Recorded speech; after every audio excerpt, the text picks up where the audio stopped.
Bonjour à tous et bienvenue au Café Startup numéro 4 du réseau France Tourisme Lab, le réseau français des laboratoires d'innovation dédiés au tourisme.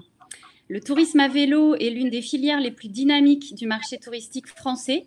Elle correspond à une évolution profonde des pratiques, demandant plus de bien-être, une attention apportée à l'environnement et au sens du partage. Elle est devenue la pratique préférée d'itinérance des touristes sur le territoire et la France est parmi la première destination mondiale pour le tourisme à vélo. Ces retombées économiques sont importantes pour le secteur du tourisme et pour l'ensemble des territoires. Ce Café Startup a vocation à vous présenter 4 startups du réseau France Tourisme Lab qui apportent des solutions et des services nouveaux autour du vélo. Ce webinaire est enregistré en live et pourra être revisionné à souhait sur la chaîne YouTube de la Direction générale des entreprises. France Tourisme Lab, c'est en effet une dynamique de réseau pilotée et animée par le ministère de l'Économie et des Finances qui réunit 7 incubateurs et accélérateurs français dédiés au tourisme. Ces laboratoires sont situés à Paris et dans 6 autres régions françaises. Ils ont vocation à accompagner les startups et également à répondre à l'ensemble de vos questionnements, à vous, professionnels du tourisme, et à vous accompagner dans l'ensemble de vos démarches et pratiques d'innovation. Donc, n'hésitez pas à prendre contact avec l'ensemble des membres du réseau. Vous trouverez toutes les informations sur le site entreprise.gouv.fr. Je vous partagerai le lien sur le chat.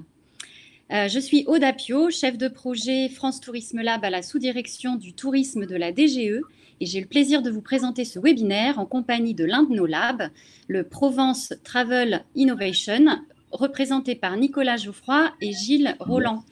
Ils ne manqueront pas de se présenter eux-mêmes et je leur laisse sans plus attendre la parole et la responsabilité de vous présenter nos 4 startups triées sur le volet. Allez, à vous. Merci beaucoup, Aude. On est très heureux d'être parmi vous pour la deuxième fois, d'animer ces cafés start-up en direct de Marseille. Alors, en direct pour nous. Hein. Gilles, tu vas bien? Bonjour à tous. Gilles Roland, Provence Tourisme. Donc, encore une fois, bonjour. Donc, une petite introduction avant de parler et d'introduire les startups, hein, ce qui est le plus important aujourd'hui. Juste pour vous présenter PTI, donc Provence Travel Innovation. Là, je le ferai en français pour changer d'accent. Provence Travel Innovation, donc c'est un des incubateurs du réseau France Tourisme Lab. Donc, ça a été créé en 2017, porté par l'ESCAET, donc qui est une école de tourisme, école supérieure de commerce spécialisée dans le tourisme à Aix-en-Provence depuis 30 ans, donc une grosse expertise tourisme, soutenue financièrement par la région Sud, que nous remercions pour son soutien inconditionnel presque. Alors, le Provence Travel Innovation est spécialisé sur la mobilité touristique. Donc, c'est vrai que le vélo, nous, ça nous intéresse. On n'a pas de projet aujourd'hui dans l'incubation sur la problématique vélo, mais on espère qu'on en aura. Hein. Toute la problématique des flux et notamment des mobilités douces, c'est un sujet qui est tout à fait d'actualité, comme le disait Aude de manière très pertinente. Alors, qu'est-ce qu'on propose nos startups quand on intègre? Puisque si on a des gens qui nous écoutent qui peuvent postuler à notre prochaine promotion, on a un programme d'incubation donc sur les projets en phase d'émergence de 9 à 12 mois en fait qui permet d'accompagner les startups qui veulent tester, prototyper leurs idées, expérimenter les idées sur un territoire donc qui est très, très touristique, hein, la région PACA. On propose principalement un parcours de formation métier, des coachings sur la partie technique, marketing. Donc, ce sont des rendez-vous individuels ou des rendez-vous collectifs. On complète ça, bien entendu, et ça, c'est important pour les startups sur cette phase d'émergence, par un networking assez important et un réseau de partenaires institutionnels et professionnels sur la région PACA qui permettent d'expérimenter et de tester ces projets, en tout cas ces prototypes.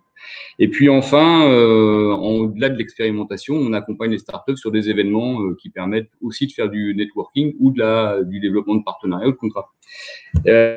On s'appuie sur 2 partenaires très importants au niveau opérationnel. Un partenaire qui est spécialisé sur tout ce qui est problématique métier et accélération qui s'appelle Marseille Innovation, qui est l'un des plus grands accélérateurs et pépinières d'entreprises sur la région PACA, qui est basé à Marseille, avec des locaux et des coachs qui accompagnent nos startups sur la partie marketing, financement, etc., etc. Et on s'appuie sur Provence Tourisme, donc l'ADT des Bouches-du-Rhône, qui nous aide à mettre en relation nos startups avec le tissu socio-professionnel et institutionnel de la région ou des Bouches-du-Rhône. Et je vais passer la parole à Gilles, qui nous accueille aujourd'hui dans ses locaux, qui va parler un peu plus de Provence Tourisme et nous introduire les startups qui vont présenter leur sujet. Bonjour à tous, je vais être très rapide. Oui, effectivement, les parties prenantes dans Provence Travail Innovation, donc l'agence de développement touristique des Bouches-du-Rhône. On favorise la mise en marché, donc on cherche les startups qu'on accompagne dans le cadre de PTI et leur première preuve de concept autour du réseau d'acteurs publics que privés. Écoutez, je vous propose de commencer donc, ce webinaire. On va commencer avec la société WeBike et Louis-Marie Meyer qui va nous présenter effectivement ses services, et notamment ses services de location de vélo. Louis-Marie, c'est à toi. Ok, bon, on va lancer tout ça. Hop. Vous voyez tout bien? Super. Oui. Bon, bah voilà, ouais. Donc je suis Louis-Marie Meyer et je vais vous parler de… Oui. Excuse-moi, n'hésitez pas à poser vos questions dans l'onglet de questions. On se chargera de relier les questions auprès des différents intervenants. Merci, désolé. Très bien. Ouais, pas de problème, surtout n'hésitez pas. Donc oui, je vous disais, donc Louis-Marie Meyer, je vais vous parler de WeBike et de notre volonté de développer la location de vélo. Donc c'est ça le sujet qui nous intéresse, c'est de développer la location de vélo partout en France en la rendant simple et accessible à tout le monde partout. Voilà, c'est simple. Alors concrètement, c'est quoi WeBike? WeBike, il y a deux volets, j'ai envie de dire. Le premier volet, le plus important, on est avant tout un réseau de loueurs, comme on dit, au cœur des territoires. Donc vous les connaissez, ces loueurs, hein, voilà, donc ils sont présents partout, et c'est eux qui, avec nous, veulent développer cette activité et la rendre plus accessible à tous, plus facile, et permettre à chacun d'en profiter à fond. Donc il y a une vraie volonté de monter, je dirais, en qualité, proposer un service qui colle toujours plus aux attentes des clients. Et ces attentes des clients, ils les connaissent puisque c'est vraiment des acteurs, des entreprises locales qui travaillent, qui aiment leur région et qui accompagnent les clients là-bas. Et puis aussi en volume, hein, permettre à plus de gens toujours d'en profiter. Donc la première partie, c'est vraiment très important, c'est ces loueurs qui sont au cœur des régions. La deuxième partie, elle est forcément plus, j'allais dire, centralisée.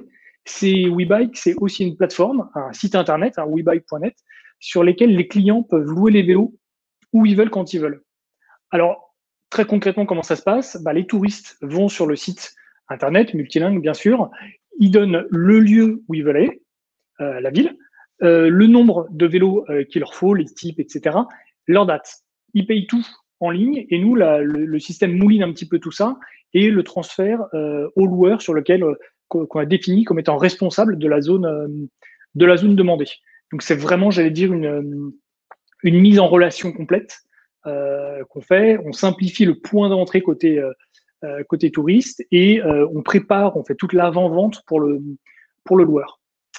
Alors quelques petites précisions que j'allais dire importantes quand même sur ce qu'on propose, avec deux points importants. Le premier, on essaye vraiment d'apporter un service, agréable à utiliser pour le client. Par exemple, l'an passé, on a mis en place une assurance, un système qui nous permet de nous passer des cautions. Chez nous, quand vous louez des vélos, il n'y a plus de caution à déposer, plus de chèques, plus d'empreintes de cartes. Tout ça, c'est géré de manière centralisée, j'allais dire sans peine pour le client comme le loueur. L'autre focus que je voulais faire, que je vais vous présenter aujourd'hui, c'est que on essaye au maximum, je parlais bien du cœur des territoires, c'est bien ça, c'est d'être présent, de proposer des vélos à la location partout. Et quand on dit partout, ça veut dire pas seulement dans les grands spots touristiques. Donc notre clientèle typique, c'est vous, c'est nous, hein, c'est des familles, des entreprises, des groupes, des étrangers qui louent, je sais pas, un gîte ou un hébergement quelconque en Provence, en Aquitaine ou ailleurs, et qui sont pas à côté d'une grande ville. Il faut voir qu'en France, il n'y a qu'une ville sur 10 qui a un service de location sur place, voilà, et qui veulent quand même des vélos. Nous, on propose toujours, dans la mesure du possible, la possibilité d'aller chercher les vélos dans une boutique quand il y en a une proche, mais aussi la livraison des vélos là où les clients le veulent.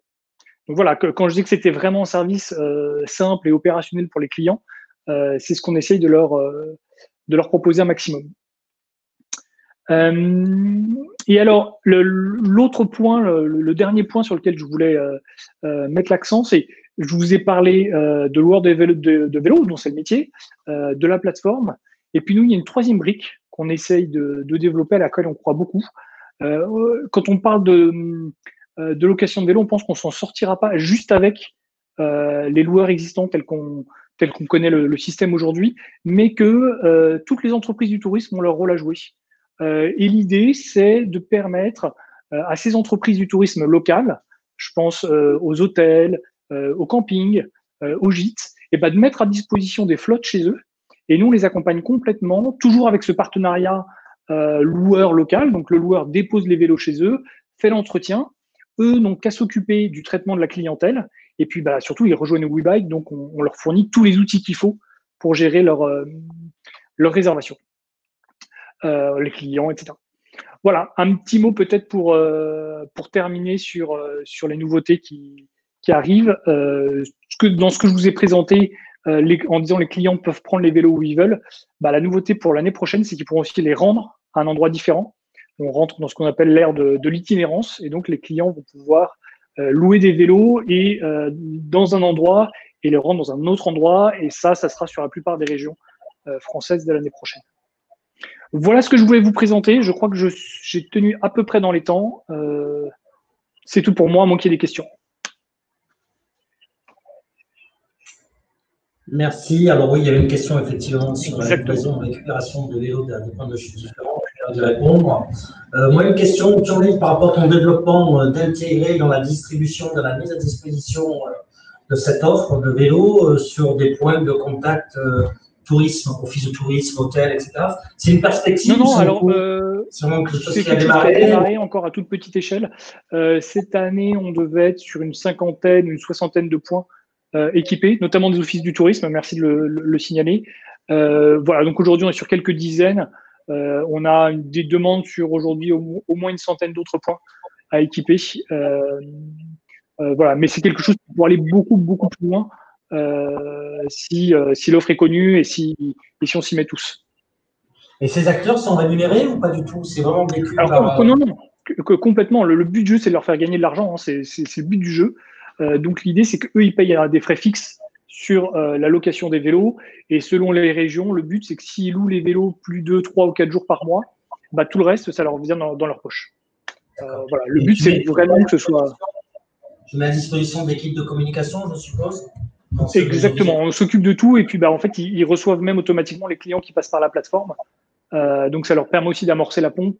Les premières dizaines ou centaines de clients leur arrivent via la plateforme.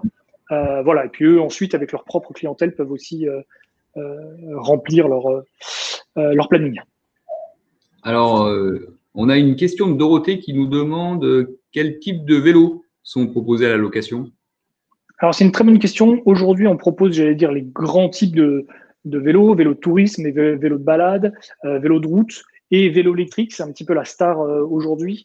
On voit qu'il y a une attente qui est très forte et que ça progresse année après année.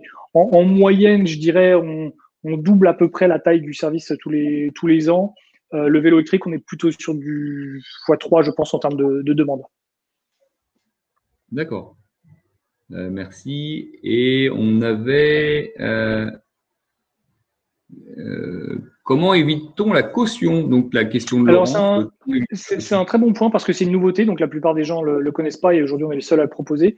On a développé tout simplement un produit d'assurance avec AXA qui nous permet de mutualiser ça. Donc, toutes les locations qui passent par le réseau WeBike sont couvertes par cette assurance qui vise à remplacer la caution. D'accord. Et en termes de tarification, ce sont des tarifications avantageuses. WeBike négocie auprès des loueurs pour sa clientèle. C'est une tarification du marché. Alors, comment ça se passe? Non, alors l'idée, c'est vraiment d'être sur la tarification du marché. Le loueur propose les mêmes tarifs que vous louiez directement dans sa boutique ou sur WeBike. Et comme on a un apport de clientèle et qu'on lui apporte aussi plein d'autres outils qu'on ne détaillera pas ici, c'est comme ça que nous, on gagne de l'argent de notre côté. Mais pour le client, c'est à peu près équivalent. En fait, excuse-moi, pour le client, c'est une porte d'entrée unique en fait pour accéder à une offre de location de vélo sans se complexifier. Exactement. En fait. Okay. Exactement. D'accord, on a peut-être, c'est pas vraiment une question, une remarque de Damien qui dit que les loueurs ont déjà leur flotte. Par exemple, c'est peut-être spécifique à l'île de Ré, hein, mais les loueurs ont déjà leur flotte dans chaque village de l'île et qui se pose la question en fait si c'est vraiment intéressant d'équiper en fait tous les hébergeurs. Donc c'était, je sais pas si tu as des difficultés voilà, particulièrement. Non, mais c'est un bon point. Nous, on travaille bien avec la flotte des loueurs sur place, mais on n'apporte pas plus de vélos, j'allais dire en France ou sur des points comme ça. Après, je pense que c'est très, très spécifique sur l'île de Ré. Toutes les entités avec qui on travaille disent plutôt qu'il y a un manque de vélos plus que trop. Mais bon, après, il y a peut-être un point spécifique sur l'île de Ré. Ok. Très bien, merci. Merci beaucoup. Merci à vous. Il y a encore peut-être des questions. Je te laisse regarder dans les questions-réponses aussi s'il y a d'autres choses. Oui, bien sûr, je suivrai ça. Bien sûr. Merci à vous. Alors, on va passer. Alors, je ne sais pas si Cap Vélo nous a rejoint. J'ai pas vu encore. Alors, sinon, on va passer. Je propose que André prenne la parole avec OW Street Style et qui va nous présenter sa solution. C'est plus de la logistique, du matériel et donc il va nous expliquer ça en détail. André, c'est à toi. Donc 5 minutes. Voilà, le micro à mettre. J'ajoute ma présentation. Voilà. Donc, je me présente, donc, Dedge André, je suis le fondateur président de la société OBW Street Style. Donc, ma société a démarré suite à une erreur médicale. Donc, j'ai dû créer une solution de mobilité pour mon handicap en gardant l'autonomie. Et par la même occasion, j'ai pensé aussi à donc développer un système de gardiennage pour tous les gens qui avaient leur propre vélo, leur propre trottinette électrique principalement, parce qu'on a beaucoup sollicité les gens à s'équiper en fait de nouveaux moyens de mobilité, mais sans forcément donner un service. Donc, on a déposé un brevet à l'INPI en 2017, donc sur un casier connecté que vous pouvez voir à l'arrière qui est déjà développé sur Angers. Et malheureusement, on est en attente de d'autres déploiements dans la région, étant donné qu'on a été lauréat avec Anjou Tourisme Lab sur nos solutions, parce que notre solution peut être en version autonome à 100%. Donc, c'est-à-dire que on n'a plus besoin de travaux de génie civil et qu'on peut équiper toutes les voies à vélo, telles que la vélo française et ainsi que plein d'autres, et qui permet par notre système de réservation en ligne, en fait, de pouvoir programmer son parcours et de savoir à quel endroit on va avoir en fait une borne de recharge ou de gardiennage. Un exemple, on a développé des box qui sont typiquement pour les touristes et qui leur permettent de pouvoir rentrer leur vélo entièrement avec les bagages sur les côtés. On a prévu une étagère aussi sur le dessus et qu'ils puissent poser d'autres sacs. Ils ont un code en fait qui leur permet, s'ils ont oublié quelque chose dans leur sac, de retourner, de récupérer et de continuer leur visite en fait dans toutes les villes touristiques où ils peuvent s'arrêter. On a des projets sur Saumur, d'autres dans la région des Pays de la Loire également pour équiper toutes les nouvelles voies vertes qui se sont finies cet été, dont on a un taux de passage en 1 mois et demi qui était plus de 30 000 vélos cet été, donc peut-être que c'est dû un petit peu au tourisme qui s'est recentré sur les régions. Mais voilà. Donc après, notre solution, en fait, elle peut être adaptée ou pour recevoir en fait les solutions de mobilité des usagers, mais également peut-être un free floating sécurisé. Donc, ce qui permet en fait de pouvoir à un loueur qui n'a pas forcément la possibilité de prendre une boutique, mais de déposer en fait cette solution de parking intelligent. Et à l'intérieur, les flottes de vélos qu'on développe nous-mêmes sont équipées en fait d'une borne GPS et d'un capteur qui permet en fait de les géolocaliser sur une plateforme de gestion à distance et de savoir où se trouve la mobilité en temps réel. Il y a également aussi tout un système un petit peu de remontée d'alerte qui nous permet s'il y a un problème pendant l'utilisation ou s'il y a un problème électrique dans les box individuelles. Donc, on a une plateforme de réservation qui est obwrecharge.com, ce qui permet, tout le monde peut s'inscrire gratuitement pour voir un petit peu comment ça marche. Et ça vous permet en fait de pouvoir voir les différentes options qu'il y a suivant les différentes villes où on est installé. Donc, on a pas mal de sujets en cours avec la SNCF, la RATP. Le confinement a beaucoup retardé plein de choses. Et au niveau du tourisme, donc on est déjà affilié avec plusieurs offices du tourisme, tels qu'en Vendée, dans les Pays de la Loire. Et on travaille avec une plateforme qui s'appelle Ad Hoc, où donc les gens peuvent déjà depuis 2 ans s'inscrire, réserver. On a tout un système logistique qui permet, quand la personne va s'inscrire, de savoir combien il y a de disponibilité de vélos en fonction du groupe. Pour éviter aussi pour éviter les bugs que les gens louent et qu'au final ils arrivent et qu'il n'y ait plus de solution de mobilité. Donc tout permet de gérer en fait à distance. Et on travaille déjà depuis 4 ans avec les Sables d'Olonne en faisant en fait des balades et qui permettent de découvrir des acteurs locaux tels que à Olonne-sur-Mer. On a fait dans les balades de la forêt de Sauveterre, on fait des dégustations de produits locaux au bord de la mer. Dans l'Anjou, on peut faire des balades où on est en partenariat avec d'autres acteurs qui font d'autres activités. Donc, on peut coupler en fait les balades à vélo et d'autres activités comme des balades en bateau électrique ou avec Anjou Sport Nature sur des activités comme le paintball, l'acrobranche, des balades en canoë.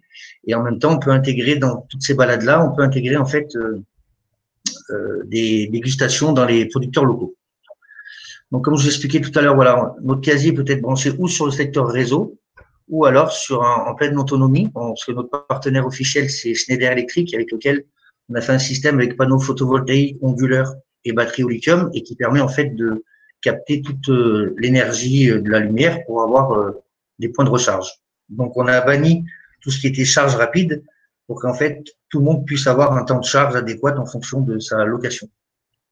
Après, au niveau sécuritaire électrique, pareil, on a un tableau de gestion. Donc là, je ne sais pas si vous voyez bien parce que l'image est un peu claire. Donc ça, c'est les différentes formes de casiers. Et donc, sur la partie électrique, en fait, l'utilisateur qui a ces casiers-là peuvent du coup avoir des remontées d'alerte sur sa consommation électrique journalière par chaque casier. S'il y a un défaut de la part de chargeur de personnes, la charge s'arrête dans ce casier-là et laisse les autres fonctionnalités pour les autres. Et donc, voilà, on a plusieurs modules qui peuvent se coupler. Donc, d'une centrale, en fait, où on tape le code ou d'autres moyens pour accéder aux box, on peut mettre 60 casiers différents. Donc, on peut varier entre des trottinettes, des vélos, des gyropodes, des monoroues, des overboards.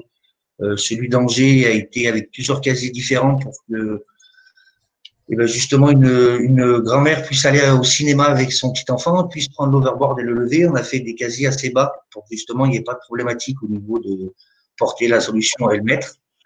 Et voilà, je pense que je suis toujours dans les temps. Voilà. Alors, tu déplaces un peu, André, donc on te laisse encore 30 secondes pour clôturer. Là, voilà, c'est tout le système de maintenance qui est possible qu'on offre par rapport à la solution du parking. Voilà, donc comme je vous disais tout à l'heure, on est notre partenaire électrique qui est Schneider France et on a des interventions qu'on peut faire annuellement. On peut faire une garantie qui est incluse de 2 ans et on peut faire une prolongation d'extension de garantie de 2 ans. Voilà. Okay, merci. Je pense que super. Merci. Ouais. Merci André. Aujourd'hui, tes clients principalement, ce sont des collectivités, des organismes de tourisme? Alors là, principalement, oui, on va dire que c'est beaucoup les offices du tourisme. On avait des dossiers en cours avant le confinement avec certaines métropoles, dont Lyon, et il y a des solutions qui vont être mises peut-être à Toulon, il me semble. On attend que ça se mette en route parce qu'on a une structure en acier galvanisé, donc figé bien sûr, mais on a aussi développé depuis l'année dernière des structures en thermoplastique, donc ils vont plus être adéquates pour tous les fonds de mer, les océans, pour éviter la corrosion et tout un tas de problèmes un petit peu qui est lié au milieu marin. Et c'est de l'achat ou c'est de la location? Alors actuellement, notre modèle économique, bien sûr, nous, on essaye de vendre la solution. Donc, les personnes qui achètent la solution ont un accès sur la plateforme et donc, c'est elles qui génèrent leur propre rentrée d'argent. Nous, on prend aucune commission là-dessus. Donc, une fois que la personne nous a acheté la solution, elle paye uniquement un frais annuel de pouvoir se connecter. Et après, c'est l'acteur qui bénéficie de toutes ces locations. D'accord. Et c'est du sur-mesure à chaque fois, le casier est pensé spécifiquement en fonction des usages attendus. Exactement. C'est pour ça que dès le départ, on s'est vraiment dirigé depuis 4 ans sur les gens qui avaient leur mobilité pour justement développer différentes tailles de profondeur ou de hauteur de casier pour qu'on puisse vraiment être modulable avec tout le monde en fait. Ouais. Alors, Ça veut dire que c'est aussi bien urbain que sur des voies vertes. C'est ça, exactement. Mm. Et la version autonome, justement, question. la version autonome, justement, a été pensée par rapport à ça pour qu'il n'y ait pas besoin de travaux de génie civil et qu'on puisse les mettre à des endroits où, justement, la clarté est assez suffisante. D'accord. Et des premiers retours d'usage, notamment sur le casier qui est à Angers, Oui. en taux d'occupation. Alors, est-ce que avec Angers, le problème, c'est on a fait l'inauguration le 28 novembre de l'année dernière. La malchance qu'on a eue, c'est qu'au mois de décembre, il y a eu des problématiques avec la SNCF qui se sont prolongées à peu près jusqu'à janvier. Après, nous, février, on a eu un très mauvais temps quasiment tous les jours, ce qui fait qu'il y a beaucoup moins d'utilisateurs. Et après, il y a eu le confinement. Mais le peu de temps, en fait, décembre, janvier, on a eu 58 réservations en 3 semaines. Et avec une location allant de 2 heures, parce qu'on a situé notre emplacement en fait à côté du cinéma, à côté de la nouvelle patinoire, l'université justement où il y a Anjou Tourisme Lab au niveau du tourisme, et également il y a l'hôpital qui est de l'autre côté, mais bon voilà. Et il y a un lieu administratif aussi, parce qu'à savoir que depuis cette année, toutes les entreprises qui accueillent des solutions de mobilité électrique dans leurs locaux sont tenues d'avoir des pièces ou des box sécurisées en prévention, en fait, si vous voulez, d'un problème de batterie au lithium. Parce qu'il y a eu beaucoup de problèmes au début où il y a eu des batteries qui ont pris feu ou des tas de choses comme ça. Et donc, du coup, là, maintenant, les assurances dirigent quand même les sociétés qui accueillent ça à avoir des endroits vraiment confinés et spécialisés là-dedans. Très bien. Okay. Et une dernière question, peut-être, l'habillage de ces casiers peut être personnalisé? Oui, exactement. Donc, ils peuvent être ou avec nos logos, ou alors on s'accorde au code Pantone en fait des villes ou des lieux. Donc, c'est pour mettre sur une voie verte, on sérigraphier un fond qui ressemble au lieu où il est déposé en fait, pour que ça puisse se fondre dans la masse. Très bien.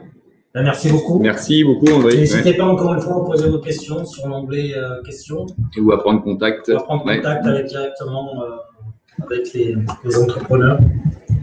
Alors, on voit que Thomas nous a rejoint. Merci André. Merci. André. À tout à l'heure. Merci à vous. Thomas nous a rejoint de Cap Vélo. Donc Thomas qui est à l'Open Tourism Lab à Nîmes et qui est tour opérateur spécialisé sur tout ce qui est problématique de circuit à vélo en France, peut-être à l'étranger aussi. Thomas, donc c'est à toi pour 5 minutes. Tu nous présentes ta solution, tes séjours, et après on passe 5 minutes de questions-réponses. Merci beaucoup. Très bien, merci. Donc, Thomas Boutin, effectivement, Cap Vélo. Donc, Cap Vélo, c'est une agence de voyage spécialisée dans le tourisme à vélo. On est au départ une agence de voyage traditionnelle, avec plus de 25 ans d'expérience sur le tourisme à vélo. Et on a développé, en fait, pas mal de choses pour simplifier le voyage à vélo. Aujourd'hui, quelques références que l'on a, on est tour opérateur officiel du Tour de France et on a aussi un partenariat avec l'équipe cycliste Groupama FDJ. C'est une équipe de 14 personnes, on propose un peu plus de 100 séjours et on a voilà, au niveau de qualité, on a le label qualité moniteur cycliste français et surtout on a vraiment développé des forts aspects sur tout ce qui est hospitalité sur des événements sportifs. Voilà, aujourd'hui, une de nos spécificités, c'est d'avoir notre propre parc de vélos. Pour une agence de voyage, c'est assez rare. Donc, c'est un parc de plus de 600 vélos. Ce parc de 600 vélos, on est capable de livrer les vélos sur n'importe quel lieu de départ de séjour. Les vélos que l'on fournit sont de bonne qualité. On travaille notamment avec la marque Scott. C'est des vélos qu'on renouvelle tous les 2 ans. Ça permet de fournir à nos clients toujours la même qualité de vélo, c'est-à-dire qu'un client qui voyage avec nous l'année, quand il va revoyager avec nous l'année suivante, il aura toujours la même qualité de vélo, il n'y aura pas de mauvaise surprise. Et ce vélo, il est livré donc sur le point de départ et il est récupéré sur le point de fin de séjour. En plus du vélo, bien sûr, on fournit tout ce qui est itinéraire, donc avec une application qui permet aux clients de se guider comme à l'image d'un GPS voiture, si ce n'est qu'en plus, on rajoute des points d'information qui évoluent en fonction du parcours. En fonction de où on se géolocalise, les informations sur le lieu où on se trouve vont apparaître et vont permettre d'avoir des informations touristiques sur le trajet. Élément important, on assure une assistance malgré le fait que les séjours soient des séjours non guidés, on assure une assistance partout en France en moins d'1 heure. C'est-à-dire que quoi qu'il arrive aux clients, on garantit une intervention en moins d'1 heure. Donc une crevaison, un problème sur une chaîne, enfin, quel que soit le souci. Et autre aspect important, on gère tout ce qui est transfert de bagages. Donc les clients déposent leur bagage le matin à l'hôtel avant 10 heures et le récupèrent avant 17 heures le soir à l'hôtel suivant. Et ça sur tous les itinéraires. Voilà, donc ça c'est vraiment nos services. Notre objectif, c'est de digitaliser encore plus toute la réservation et tout le parcours client en amont de sa réservation. Donc voilà, on a quelques enjeux notamment sur ces notions de réservation et de faciliter la réservation digitale pour faire intervenir le moins possible les équipes de vente et on travaille beaucoup avec des locaux pour tout ce qui est les livraisons de vélo et l'assistance en cours de séjour. Voilà en gros, donc voilà, si vous avez des questions, n'hésitez pas, bien évidemment, par le chat ou autre, et merci. Merci. Bien. 3 minutes. Rapide. Moi, j'ai une question concernant les parcours proposés. Ils sont adaptés je suppose, à une typologie de clients, des sportifs, des familles. C'est combien de circuits? Je dis, mais je sais pas. C'est combien de circuits? Effectivement, en fonction du niveau des clients, on a des parcours différents. En fonction des centres d'intérêt aussi. Alors après, aujourd'hui, la chance que l'on a sur le vélo, c'est l'arrivée du vélo assistance électrique qui facilite aussi les problématiques de niveau. Donc, on a beaucoup de solutions aujourd'hui pour adapter le parcours au niveau et voire même avoir le vélo qui correspond au type de parcours que l'on va faire. Bien sûr, ce que j'ai pas dit, on a tout le matériel qui va aussi pour les familles, à savoir les remorques, les vélos suiveurs et autres. Donc, on a beaucoup de familles qui viennent sur ce type de séjour et souvent le vélo est un moyen de locomotion. Donc, on utilise le vélo pour se déplacer et pour faire du tourisme, pour découvrir une région, un territoire. Très bien. On a une question de Fabien. Donc, c'est l'état de la demande aujourd'hui avec la situation actuelle. Est-ce que tu as un retour? Ça a bien marché? Les gens sont toujours aussi friands de vélo? Comment ça se passe?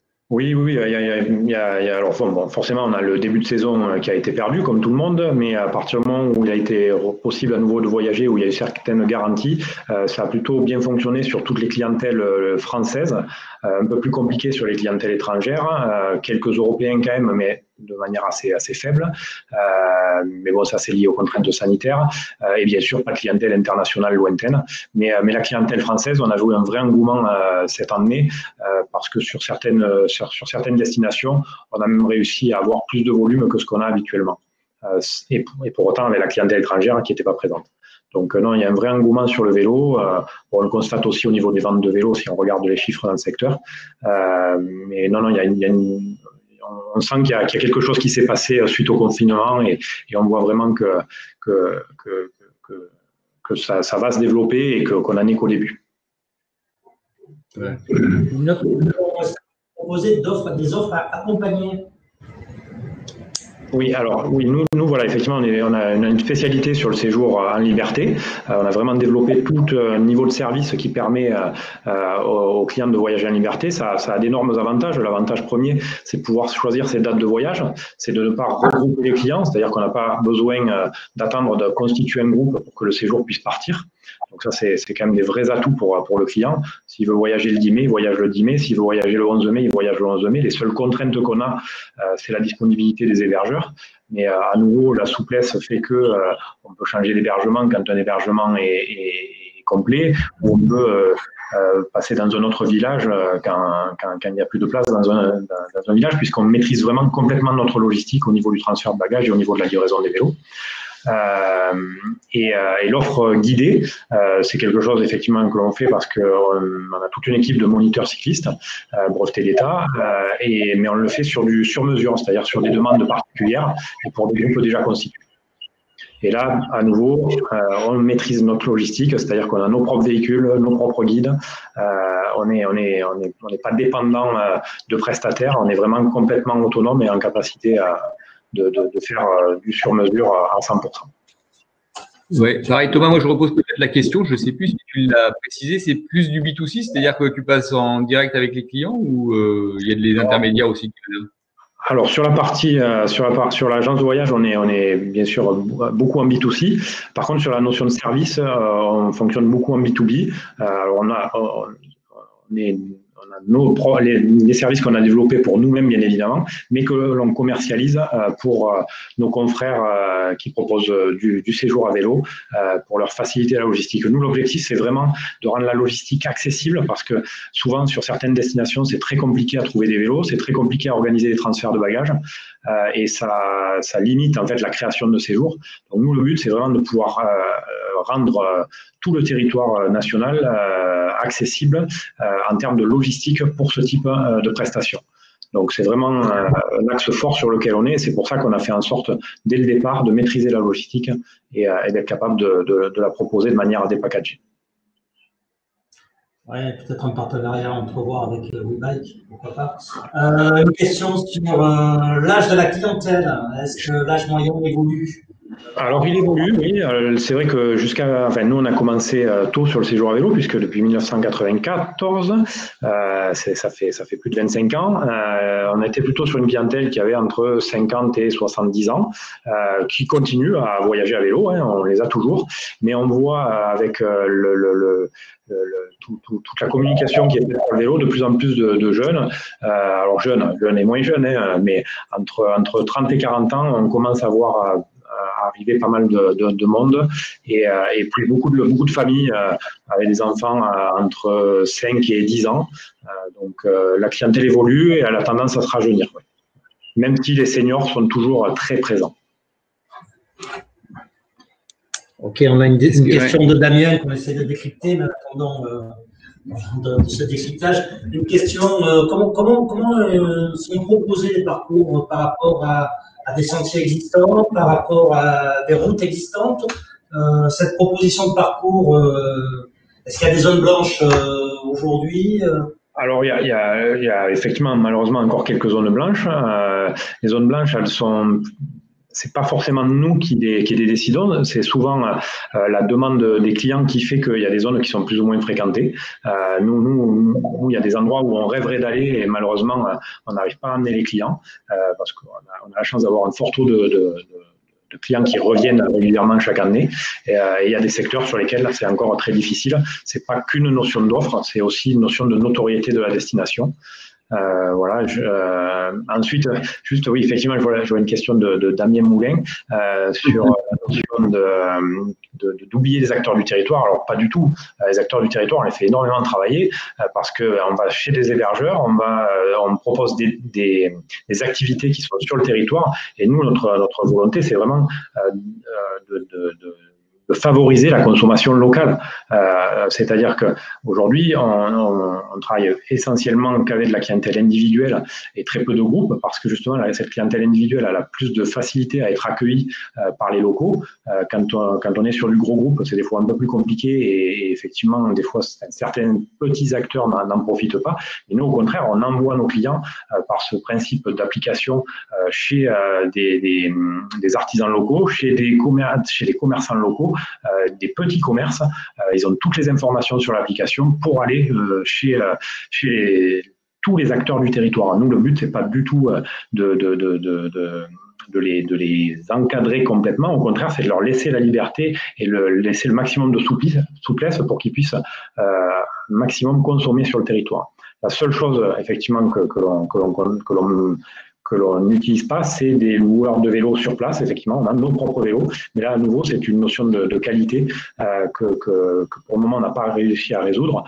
Il y a de très grosses disparités entre les loueurs de vélos et la qualité sur un vélo quand on fait entre 30 et 60 km par jour.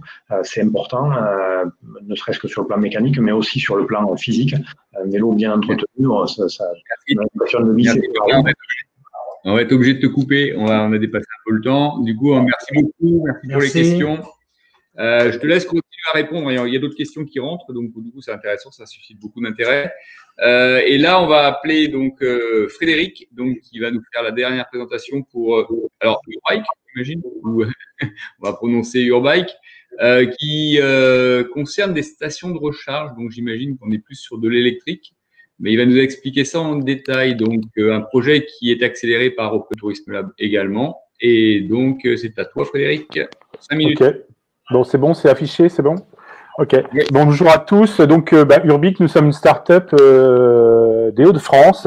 Et effectivement, on a bénéficié d'un programme d'accélération sur l'Open Tourism Lab à Lille, mais également d'un autre programme d'accélération dans le programme REF3 sur la région.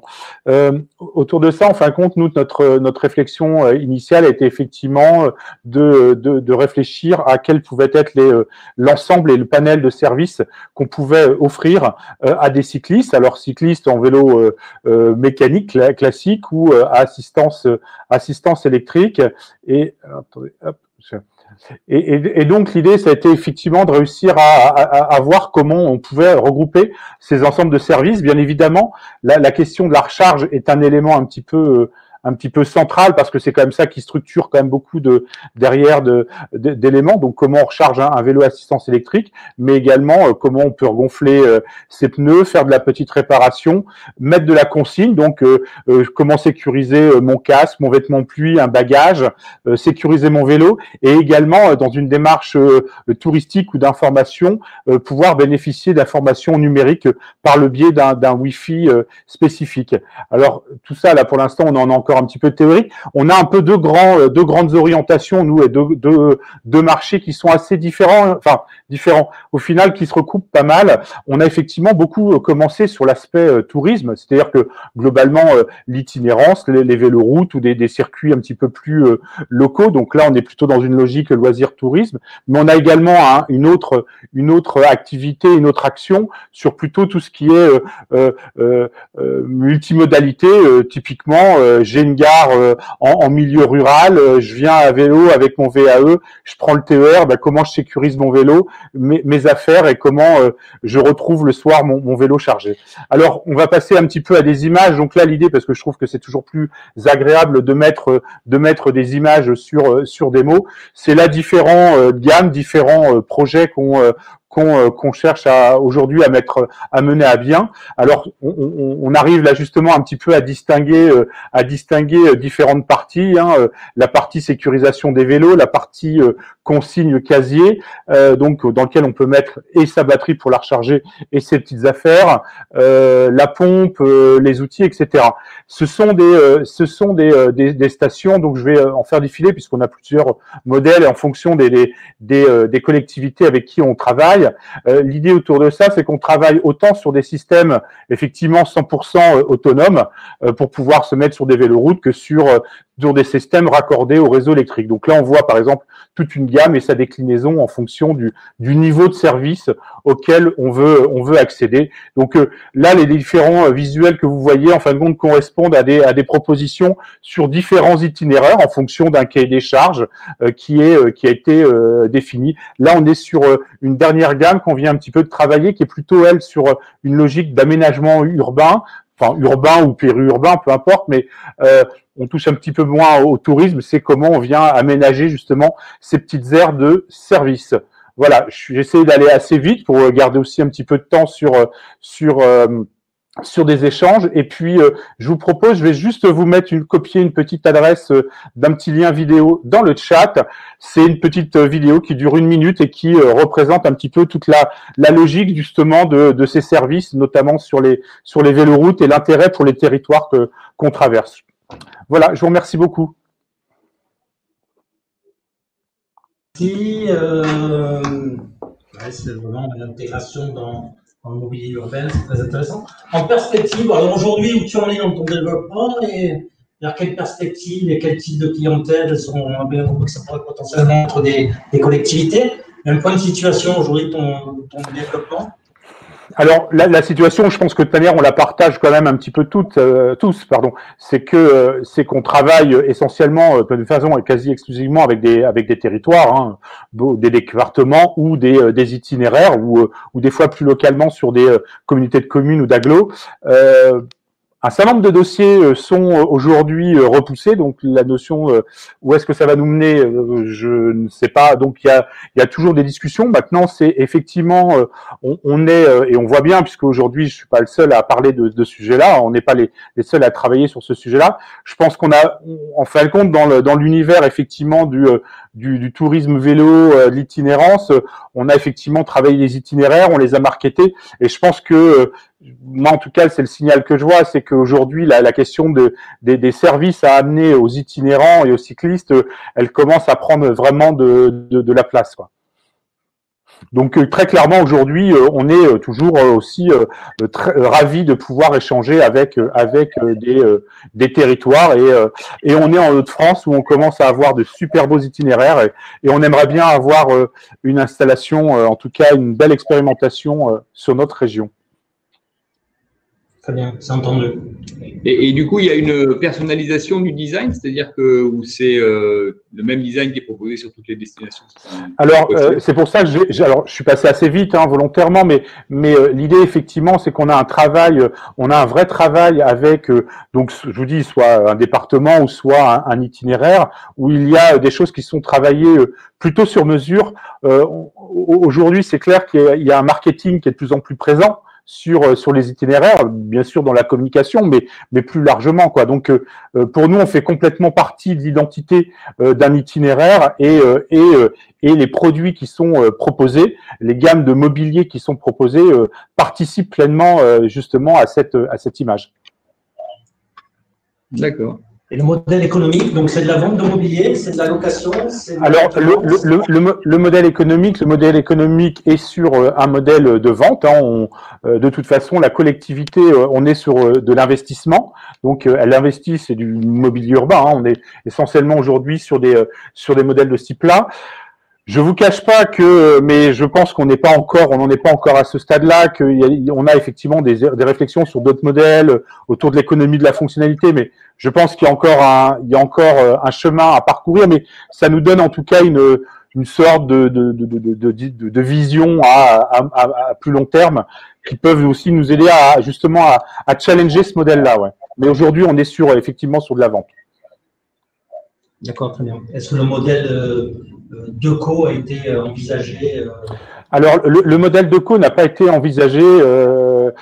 Clairement, la question du financement par de la publicité n'a pas été un modèle retenu. Très bien. Okay.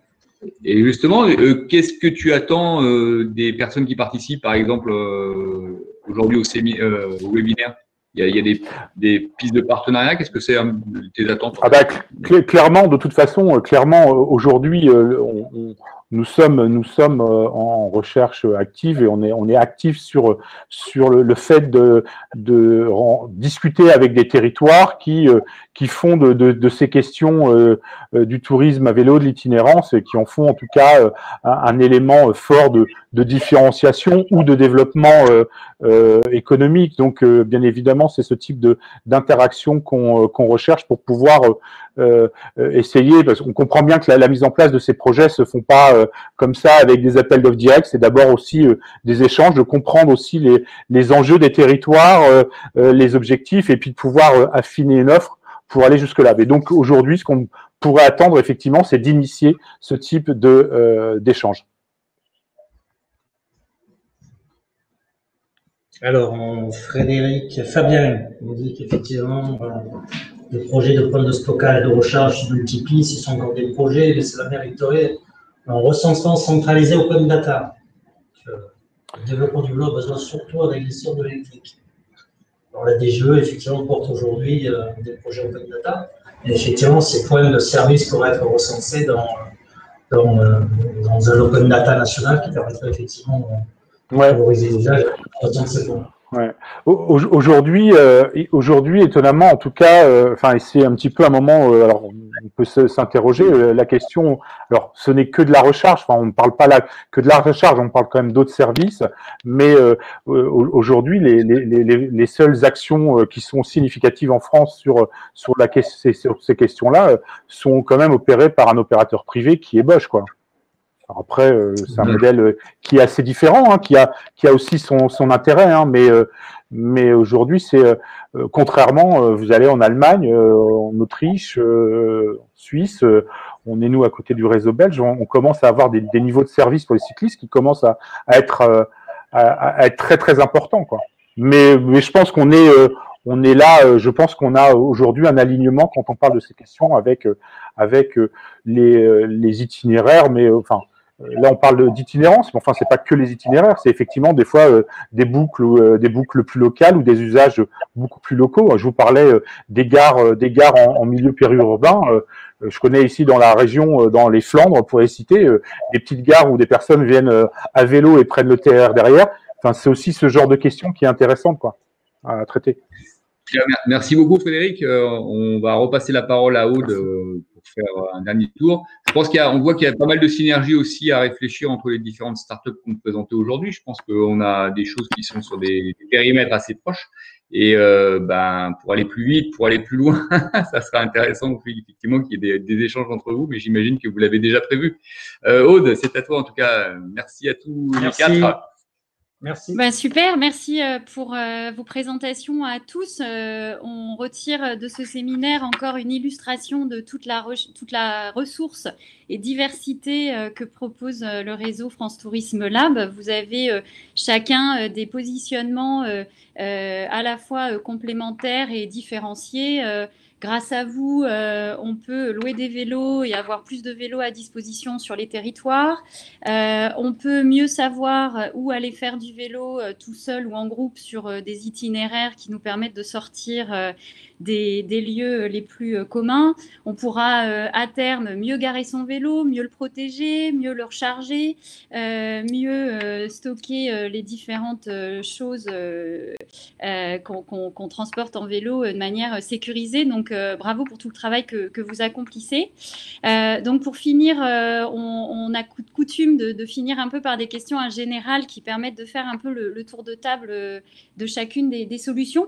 La première question que moi, j'aimerais vous poser, en fait, c'est cette utilisation du vélo, est-ce qu'on a en face que des jeunes sportifs ou bien est-ce que la pratique du vélo et l'organisation d'itinérance et le fait d'apporter plus de services autour du vélo devient de plus en plus inclusif et permet à des personnes, peut-être des seniors, peut-être des personnes à mobilité réduite, d'aller vers ce mode d'itinérance.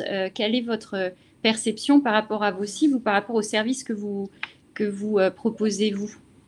On reprend dans l'ordre. Vas-y, André, je t'en prie. Ah, bon, c'est bon. Excusez-moi si j'ai coupé la parole à quelqu'un qui voulait intervenir avant moi.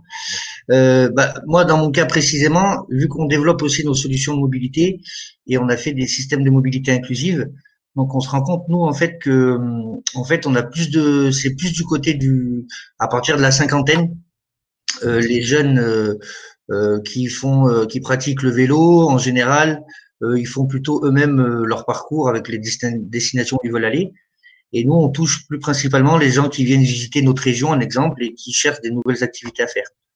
Donc là-dessus, on est plus, nous, à partir de la tranche d'âge 50 ans jusqu'à 70 ans à peu près. Et pour les autres, est-ce que vous remarquez cet effet inclusif du vélo? Frédéric, je prends juste la parole. Bien évidemment, enfin c'est ultra évident. Enfin, je veux dire, il suffit. On est sûrement ici beaucoup de gens à pratiquer aussi en loisir. C'est une évidence. Hein, c'est-à-dire que l'inclusivité, ça fait, je crois, même aujourd'hui partie de ces sujets-là et le développement du VAE. Où on voyait, je crois, encore il y a quelques années ça comme étant, excusez-moi de l'expression, mais un vélo de feignant. C'est surtout une possibilité que des publics enfin se rencontrent entre des différences physiques, d'âge, de capacité, etc., ou de personnes qui ne pouvaient plus. C'est au contraire, ça rouvre un champ qui est, mais quand on réfléchit 2 minutes à ça, on se dit mais ça ouvre un champ extraordinaire. Je ne vais pas monopoliser plus la parole. Thomas, oui, Marie. Voilà, juste oui, pour confirmer tout ça, effectivement. Aujourd'hui, on peut voir des personnes de tout âge et voire d'un âge certain grimper un col du Tour de France avec un vélo à assistance électrique sans aucun problème. Et non, Aujourd'hui, les publics qu'on touche avec les services que l'on propose, je pense que c'est le cas pour la plupart d'entre nous. Au contraire, on touche plutôt des gens qui sont moins initiés au vélo que trop initiés. Les très initiés, finalement, ils n'ont pas besoin de autant de services. Ils ont leur propre vélo, ils savent se débrouiller. Ils vont utiliser peut-être des applications de guidage ou d'itinéraire, mais aujourd'hui, ils ont moins besoin de nous. Et aujourd'hui, ceux qui utilisent nos services, ce sont des gens de tout âge, avec différentes capacités physiques, voire peu de capacités physiques des fois. Et le vélo, et surtout l'arrivée du VAE, permet vraiment d'élargir de manière considérable le nombre de pratiquants que l'on touche. Oui, tout à fait. Alors, sans redire ce qu'ont dit les autres, comme Thomas le présentait très bien tout à l'heure, il y a aussi une connectivité, j'allais dire, avec tous les autres services. Le vélo, il ne se vit pas tout seul. Il se vit avec toute l'activité qu'on peut trouver dans les territoires. Donc, il y a ce rôle peut-être d'inclusivité, mais aussi de connectivité, je dirais, avec l'ensemble des acteurs du tourisme dans toutes les régions. Ce n'est pas un truc qu'on fait dans son coin en oubliant tout le reste. C'est vrai. C'est clair que du coup, on voit qu'autour du vélo, il n'y a pas que la piste cyclable et le vélo lui-même. Il y a tout un écosystème de destination à mettre en place et que finalement, cette pratique du vélo, elle va tirer tout un tas d'autres secteurs, l'hébergement, etc. Et c'est intéressant de voir sur les échanges questions-réponses, il me semble, si j'ai bien compris les remarques, voilà, un guide touristique de la région qui dit « Ah, mais moi, je pourrais, au lieu de guider les gens à pied, je pourrais aussi les guider en vélo et accompagner les groupes. » Donc, on voit que du coup, ce vélo tire toute une synergie. Pour finir rapidement, parce que c'est vrai que parfois, la problématique des startups, c'est de rencontrer de nouveaux clients ou d'avoir, de récupérer de nouveaux territoires d'expérimentation.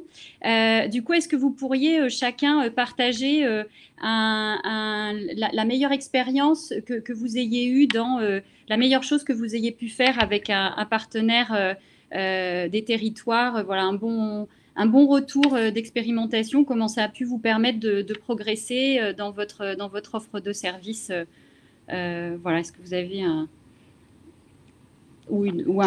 bon retour d'expérience ou un bon conseil pour favoriser l'expérimentation dans le domaine? Ouais, si je peux prendre la parole. C'est une expérience sur de la communication. Nous, on a avec l'Occitanie, on a organisé ça serait difficile à faire en ce moment, mais on a organisé sur New York une balade à vélo avec de la presse américaine pour promouvoir ce type de voyage et on a proposé dans New York un itinéraire à vélo avec tous les éléments que l'on propose sur un séjour en France et en faisant le lien avec des références comme le pont du Gard, comme Collioure ou autre, et ça a été une très bonne action de promotion que l'on a pu faire avec un territoire qui a été très efficace derrière et très rentable en termes de retour client. Voilà. C'est pas concrètement développer un itinéraire ou quelque chose, mais en tout cas sur la com et pour faire venir des clients, c'était très efficace. Super. Et nous, pareil, parce que l'année dernière, on a été à l'IFTM avec Anjou Tourisme Lab, et ça nous a permis de rencontrer des acteurs dans les pays du Maghreb, comme l'Algérie et le Maroc, où en fait ils nous ont proposé, l'OFT nous a proposé en fait d'ouvrir une antenne à Marrakech, et justement donc du coup de pouvoir faire des parcours sur Marrakech avec toute la différente population internationale qui peut se rendre à Marrakech, mais malheureusement on devait partir au mois de mars pour commencer à démarrer ça et être prêt pour la saison. Et le confinement nous a fait rester chacun chez soi. Mais oui, on est là-dessus, on travaille depuis l'année dernière là-dessus. Et pour l'Algérie, pareil, sur une ville qui est balnéaire, où donc du coup, on va pouvoir allier plusieurs activités, donc avec de la mobilité électrique, vélo ou autre, et des activités déjà présentes comme là, on est en train de travailler avec un partenaire industriel sur des solutions qui peuvent se mettre dans l'eau aussi au niveau de l'électrique, et justement faire un combiné de tout ça. Super. Louis-Marie? Oui, alors je vais répondre. Alors, un peu à côté de la plaque, mais c'est voulu, c'est assumé. L'expérience que je voulais partager avec vous, c'est tout simplement un retour qu'on a eu de nos clients l'an passé. On a un client sur deux à qui on posait la question qui nous a dit qu'ils n'auraient pas loué de vélo si ils n'avaient pas trouvé notre plateforme, tout simplement parce qu'ils ne savaient pas où en trouver des vélos. Donc, juste pour qu'on partage tous ensemble, aujourd'hui, il y a une problématique, à mon sens, de communication. il y a plein d'acteurs locaux qui font un travail qui est super, mais qui est difficile à mettre en valeur, à connecter avec les attentes des touristes. Donc voilà, je pense que là, ça nous concerne tous autour de la table et derrière cet écran, il y a encore beaucoup à faire. Oui, mais je tenais à te contacter peut-être après l'événement pour voir. Sans problème. Frédéric, un mot à rajouter, à partager par rapport à voilà, ton retour d'expérience et la plus belle collaboration que tu as pu mettre en place?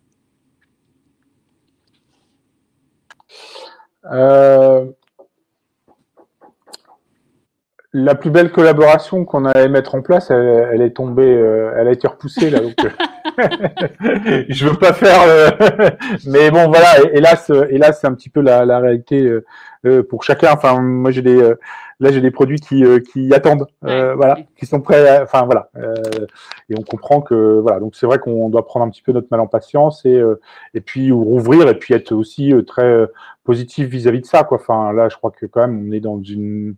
Enfin, on a, je pense, subi un contre-coup, mais je crois que l'intérêt pour le deux roues aujourd'hui a pris on a quand même passé un cap. Donc voilà. Je vous en reparle dans quelques mois. De belles opportunités à venir, mais un moment encore un peu critique à passer. Donc effectivement, je pense que, j'envoie le message à tous les gens qui nous écoutent. Vraiment, si vous avez des questions sur comment améliorer le vélo sur vos territoires ou même pour votre entreprise, parce qu'en fait, les startups peuvent aussi être au service des entreprises qui veulent mettre des vélos à disposition de leurs collaborateurs. Donc, vraiment, n'hésitez pas à rentrer en contact de chacune de ces startups, d'autres ou des labs pour discuter de ces problématiques autour du vélo. Et je pense que c'est dans cette logique d'innovation ouverte qu'on arrivera ensemble à trouver des solutions. Donc, voilà, on a passé notre heure de webinaire ensemble. C'était vraiment très riche et vraiment intéressant d'écouter tous ces positionnements. Donc, merci à tous vraiment pour vos pitchs, votre écoute. Merci à tous les auditeurs pour la qualité des échanges et toutes les questions posées. Vous pouvez d'ailleurs continuer à en poser et les intervenants peuvent continuer à vous répondre.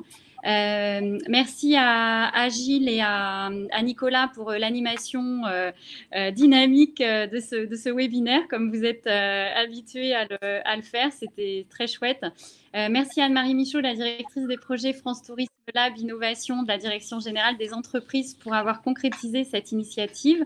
Merci à Aurélie Maté pour la programmation, à Alexandra Chapon et à Manon Folléa pour toute la gestion logistique et digitale. On se retrouve dans 15 jours, le 22 octobre, pour notre prochain Café Startup sur la thématique du tourisme social, accessible pour tous, dans le but de répondre aux demandes des territoires qui souhaitent s'engager en faveur d'une société plus inclusive et accueillante. Merci à tous et à très bientôt. Et bien sûr, revisionnez ce séminaire à souhait en ligne sur la chaîne YouTube de la Direction Générale des Entreprises. Merci à tous.